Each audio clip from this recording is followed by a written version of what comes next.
मान्छे इमान्दारी छ र सरकारलाई सहयोग गर्ने खालको छ भने ल एक्लै हुँदा नि चान्स त पाउँदो रहेछ भन्ने कुरो डाक्टर महावीर पुनलाई हेरेर थाहा भयो। यो कुरो हेर्नुहोस् त, वर्षौँदेखि नवप्रवर्धन मन्त्रालय बनाउनुपर्छ, यो नभइकन देशको विकास हुँदैन, देशको विकासको लागि नै भने पनि यो चाहिन्छ भनेर उनी एक्लै कराइरहेका थिए। कसैले सुनेकै थिएनन्।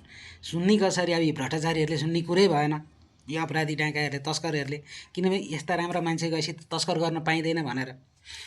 जब नयाँ सरकार आयो नि, उनले भनेको सुनवाई भयो, उनले भने जस्तै मन्त्रालय स्थापना पनि भयो। अब अहिले उनी ठ्याक्कै मन्त्री पनि भए।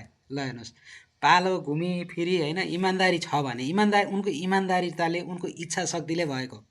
उनी जहिले पनि विरोधै गर्ने, मन्त्रीमण्डल गठन भएको भोलिपल्टदेखि विरोध गर्ने भइदिए भए यो सम्भव हुँदैन थियो। उनको यो कार्यशैली, उनको यो क्षमता हेरेर नै यो मन्त्रालय पनि स्थापना भयो, उनी मन्त्री पनि भए। ल हेर्नु, बहुमतको सरकार हुँदाखेरि पनि एक्लै उनी थिए, तर पनि उनलाई अवसर मिल्यो नि त। इमान्दारिताको होइन त त्यो। अब यसको अर्को फेरि उता, मै हुन्छु, मै जान्ने सुन्ने, मै सबैको म अभिभावक, अब संसदको मास्टरै मै भन्न थालिसकेपछि त केपी ओलीको हालत अहिले के भयो, त्यही हालत अर्कोको हुन लागिरहेको छ। जनताले यस्ता मान्छेलाई निहालिरहेका हुन्छन् कि कहाँ पुर्याउन पर्छ भन्ने कुरो माइन्ड सेटअप गरेर राखिसकेका हुन्छन्। किन जान्ने सुन्ने हुन्नु?